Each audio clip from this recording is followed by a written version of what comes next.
Sup YouTube, Black Shadow 305 here, and by popular demand I'm going to go over all my all-time favourite superstars. Um, so, this is across various wrestling brands such as TNA and WWE. I hope you respect my views. With that said, it's my number one. My all-time favourite, Shawn Michaels, without doubt. I think he's probably one of the best wrestlers there's ever been. He's a true veteran in the ring. He's got charisma and he's just all-round competitor. I mean, nobody sells injuries quite like HBK. Enough said. My second favourite is The Miz. I think that's because he's just a fantastic mic worker. And I just love the way he's been elevated in such a short amount of time. Up till recently, as a matter of fact, in the summer of last year. Before then, he used to be just a low mid-carder jobbing with John Morrison and opening bouts at WrestleMania 26 the year after he's in the main event. I love it. He really deserves it because, as shown at the house show, which me and you went to, it just shows he can just awesomely and perfectly pull heat from the crowd, pun intended. He's just great. He's my favourite at the moment. Will be for a while.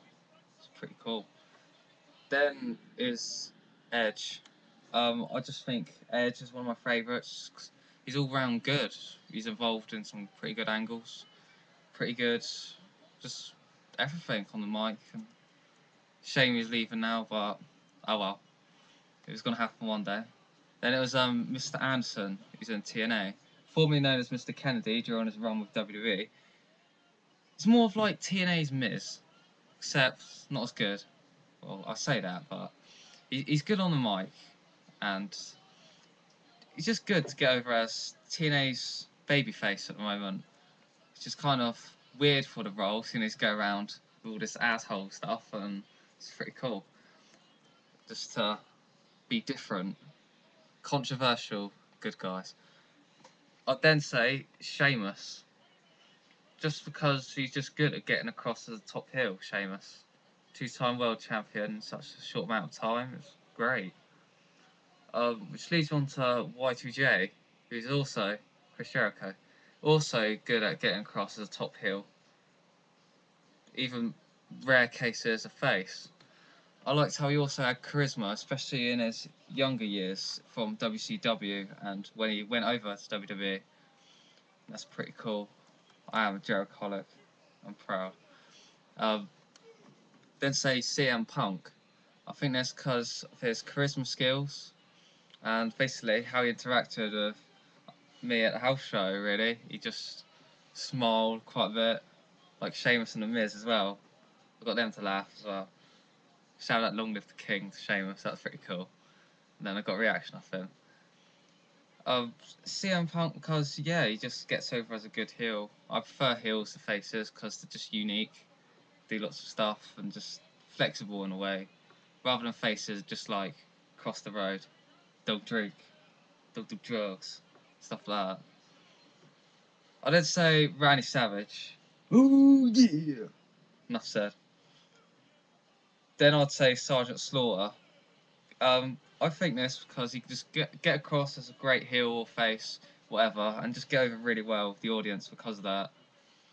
Which also leads on to Jimmy Hart, who was a great manager, and as aforementioned, he can just get over really well. He's a unique character, never been done before. Whole megaphone, probably never will, as of yet. And then there's the boss man. I love police. I want to be a policeman. Doing public services actually. At college, that's gonna be pretty cool. Looks fun being a policeman. Abyss is also one of my favourites because he's like an angry hobo. TNA's Kane. A psycho. However, I have to criticise his lack of being pushed or elevated because, yeah, they gave him a TV champion. How long was that for? About a month or something? It's pretty stupid. When Abyss, they could go somewhere with Abyss, make him a top heel, bam, there you got it. Know what I'm saying? And which also leads me on to Matt Morgan, really, because it's also a shame he's not being pushed. He's a great powerhouse, like Sheamus, good moves, can transfer between faces and heels very well. Just all-round goodness. TNA doesn't recognise all his talent. Instead, they're hiding behind druggies such as Jeff Hardy and his ongoing court cases. I've not got anything against the bloke, because don't know. um, my other favourite would probably be Brother Devon or Devon Dudley. Um, I liked him because he had multiple personas, unlike Brother Ray. During his run with 3D, he was also a Christian for a bit and took that a bit seriously. Then which made him go into singles competitive actually, so that's pretty cool. Um, Wade Barrett is also one of my favourites because as a UK citizen myself, I feel obliged to cheer for him. He's a great wrestler. However, he supports Preston North End. Saints for the win. However, he isn't doing well as a stable.